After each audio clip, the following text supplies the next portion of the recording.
आज के इस वीडियो में आपका स्वागत है। और आज मैं IEX के शेयर का एनालिसिस करूंगा। तो IEX का मैंने ये 1 डे का चार्ट खोला हुआ है और अभी कल क्या हुआ था आपको पता है कि IEX का शेयर बहुत गिरा था। ये कल वाली कैंडल है, आज तो 25 जुलाई है, ये 24 जुलाई की कैंडल आप देख सकते हैं। ये शेयर जो है 29.58% मतलब अप्रॉक्स 30% की कमजोरी में बंद हुआ था। 30% बहुत ही ज़्यादा है, ठीक है। ऐसे IEX जैसे शेयर इतना ज़्यादा गिरने को नहीं गिरते हैं, बहुत कम देखने को मिलते हैं, समझ रहे हैं। इवन जो बहुत से शेयर तो 20% से ज़्यादा गिरा हुआ देखने को मिलते ही नहीं है, 30% तक गिरा है, ठीक है। और इसके जो गिरावट के वॉल्यूम्स थे वो थे 127.73 मिलियन। तो बहुत ही ज़्यादा हाई वॉल्यूम्स के साथ यहाँ पर सेलिंग हमें देखने को मिली थी, ठीक। आमतौर पे इसके वॉल्यूम जो है 3, 4, 5, 6, 7, 8 मिलियन के आसपास रहते हैं, लेकिन ये 127 मिलियन से भी ज़्यादा के वॉल्यूम्स में इसमें सेलिंग हुई, ठीक है। अब बहुत ही एब्सोल्यूट सेलिंग प्रेशर था, कहीं से बाइंग की इसमें उम्मीद नहीं थी और जाहिर सी बात है ये पैनिक सेलिंग हुई है। गैप डाउन भी हुआ, फिर आप देख सकते हैं मतलब इस वाली कैंडल का हाई 169 है, आप देखिए 132.32 पे इसकी क्लोजिंग हुई है, तो काफ़ी हाई पैनिक सेलिंग है, ठीक। लेकिन अब देखिए यहाँ पे क्या हुआ है। अब यहाँ पे है अगले दिन, मतलब आज की बात करूँ, यहाँ पे फिर बाइंग हुई है इस शेयर में जम के। मतलब ये वाली जो हरी कैंडल है जो आपको देखने को मिली हरी कैंडल, इस वाली कैंडल के वॉल्यूम इससे भी ज़्यादा है, मतलब इसके तो 127 मिलियन है, लेकिन यहाँ पे जो वॉल्यूम है वो है 298.47, समझ रहे हैं। तो करीब करीब डबल इसके जो हैं वॉल्यूम है इस वाली कैंडल के।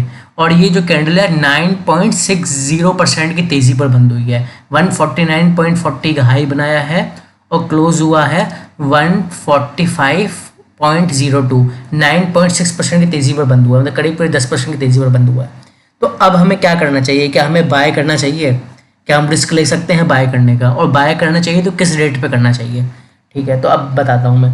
तो देखिए सबसे पहले तो यहाँ पे जब पैनिक सेलिंग हुई थी तो जाहिर सी बात है अब ये शेयर जो है बहुत ही ज़्यादा सस्ते प्राइस पर अवेलेबल हो गया, समझ रहे हैं। 30% तो अकेले इस कैंडल ने ही कमज़ोरी दिखाई। तो कहाँ तो ये शेयर आप देखिए 200 के आसपास ट्रेड कर रहा था, और अब देखिए ये आपको जी हाँ आज का क्लोजिंग प्राइस ओपनिंग प्राइस था वो 137 का था। तो बहुत ही ज़्यादा सस्ते रेट पे ये शेयर अवेलेबल होने की वजह से बहुत से लोगों ने इसमें बाइंग भी करी और शेयर में तेज़ी भी देखने को मिली।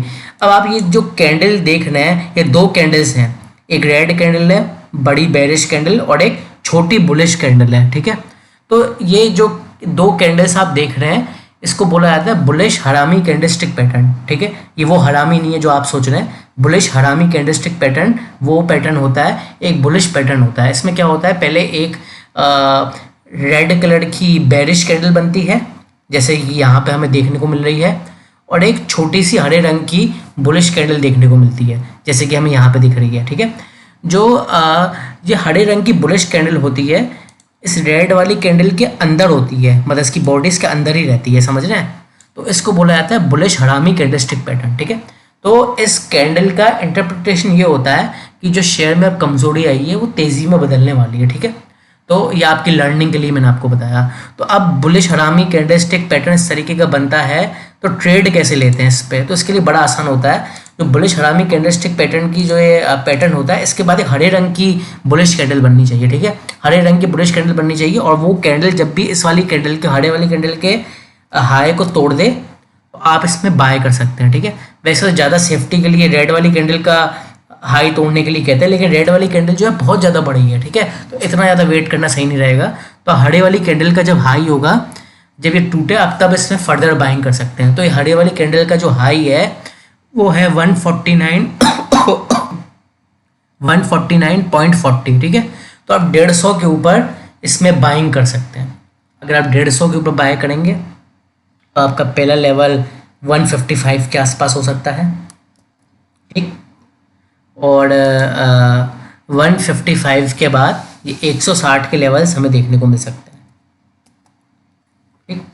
और 160 के भी ऊपर रहता है, 160 के ऊपर भी सस्टेन करता है तो इसमें 170 रुपये के मतलब इस वाली कैंडल का हाई देखने को मिलेगा। यह समझने की बात यह है कि इस वाली कैंडल का हाई टूटना फिलहाल इतना आसान नहीं होगा।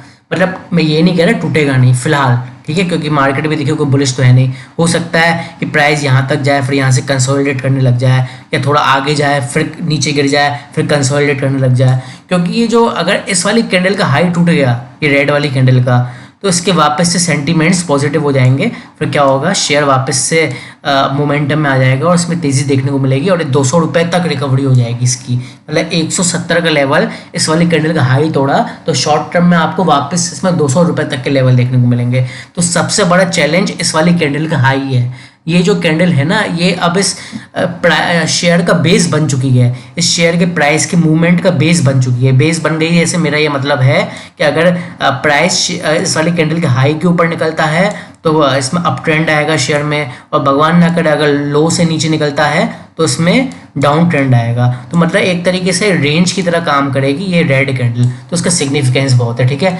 अगर रिस्क लेने से डर नहीं लगता है तो फ्रेश बाइंग कर सकते हैं, ठीक है। और बाकी मैंने आपको बता दिया ये लेवल्स हैं, इन लेवल्स के ऊपर जाना चाहिए, ठीक है। बाकी मेन लेवल 170 का है। आज की इस वीडियो में इतना था, थैंक यू।